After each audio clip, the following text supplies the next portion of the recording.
ठाण्यात जे निषेध आंदोलन झालं त्यात गुन्हे दाखल झाले होते ते सगळे कार्यकर्ते राज ठाकरेंना भेटायला आले होते।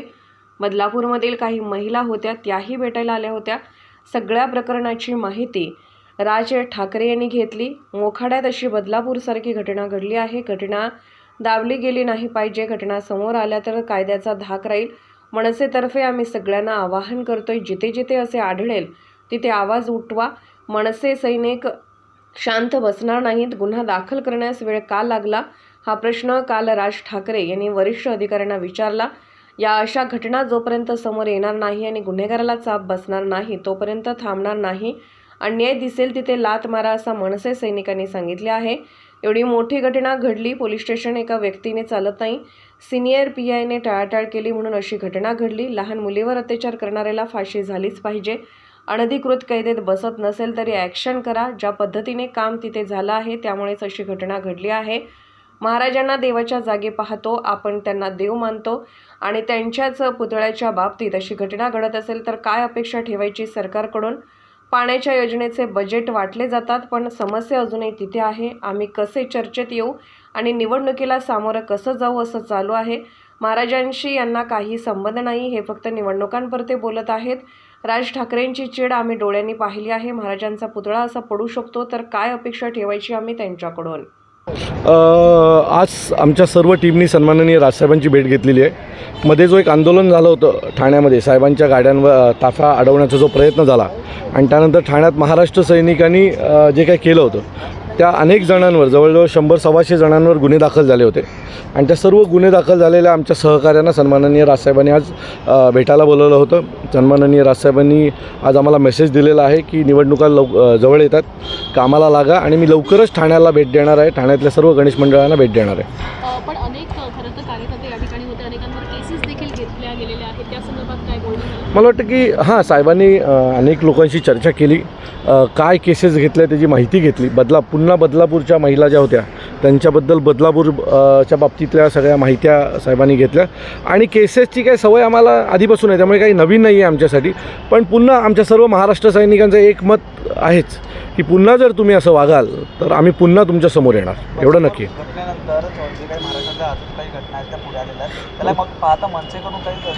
आता काल मोखाड्यामध्ये अशी घटना घडलेली आहे। काल रात्री 2:30 वाजताच्या सुमारास मोखाड्यात अशी घटना घडलेली आहे। सो या घटना आता सतत समोर येतात आणि मला असं वाटतं की अशा घटना जर समोर आला तरच कायद्यात काहीतरी बदल होईल, कारण अनेक वेळेला अशा घटना दाबल्या जातात आणि दाबल्या गेल्याच्या नंतर मग ह्या गुन्हेगारी प्रवृत्तीची जी लोकं आहेत त्यांना अजून सतत हे करावं असं वाटतं। तुम्ही बदलापूरच्या घटनेत तुम्ही पहा, त्याने 12 तारखेला पहिला एका मुलीबरोबर तसा वागण्याचा प्रयत्न केला आणि त्याला कुठेही विरोध झाला नाही किंवा त्याला कळलं की नाही या मुली काही बोलत नाही म्हणून 13 तारखेला त्यांनी दुसऱ्या मुलीबरोबर परत तेच केलं। सो मला असं वाटतं की अशा घटना जोपर्यंत समोर येणार नाहीत आणि गुन्हेगारांना चाप बसणार नाही तोपर्यंत अशा घटना घडत राहतील। सो महाराष्ट्र नवनिर्माण सेनेने आमच्या महाराष्ट्रातल्या सर्व महाराष्ट्र सैनिकांना सांगितलं आहे, अशा कुठेही घटना घडत असताना दिसल्यास अन्याय दिसेल तिथे लात मारा। पण पोलिसांच्या बद्दलची एक नाराजगी जी आहे ती या निमित्तानं प्रकाशाने दिसून आली। पोलिसांसोबत किंवा CPंसोबत काही बोलणं झाले का साहेबांचं? मला वाटतं काल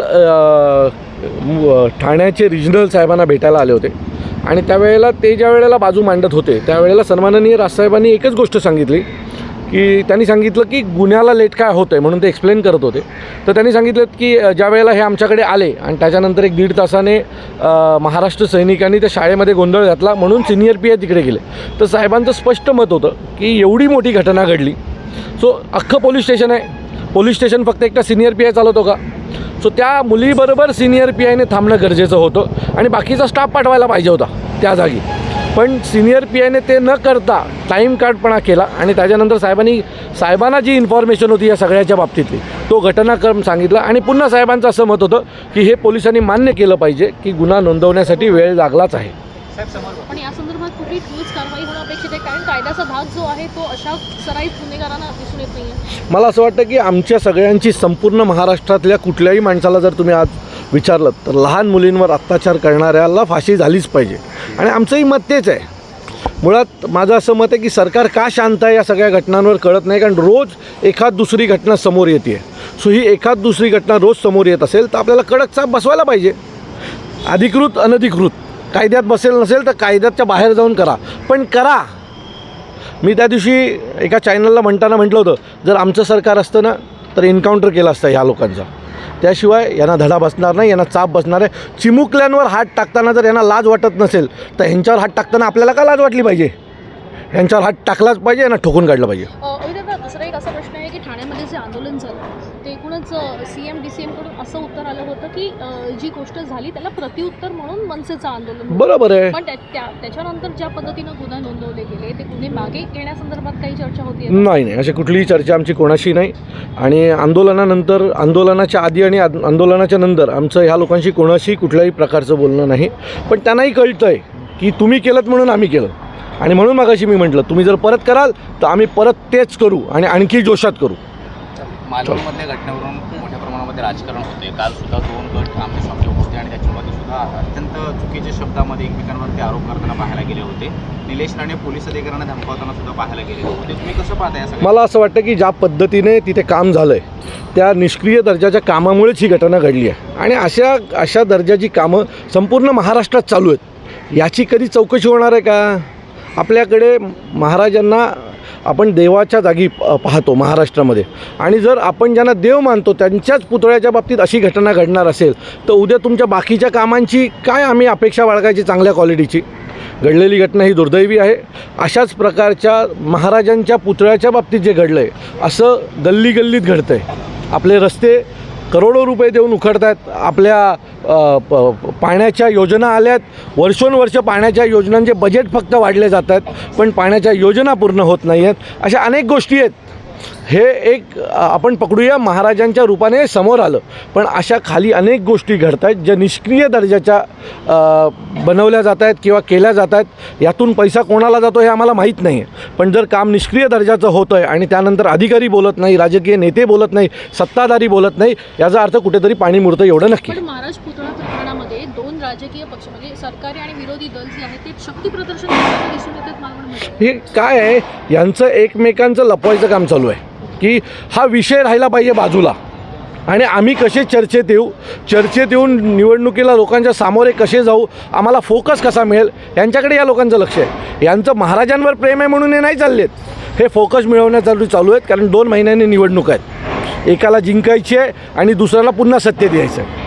सो यांच्यासाठी यांची लागलेली कॉम्पिटिशन आहे. महाराजांशी यांना काही घेणं देणं नाही आहे. आणि जर महाराजांची घेणं देणं असतं तर अशी घटना घडलीच नसती. 8 महिन्यापूर्वी तयार झालेला पुतळा पडतोच कसा?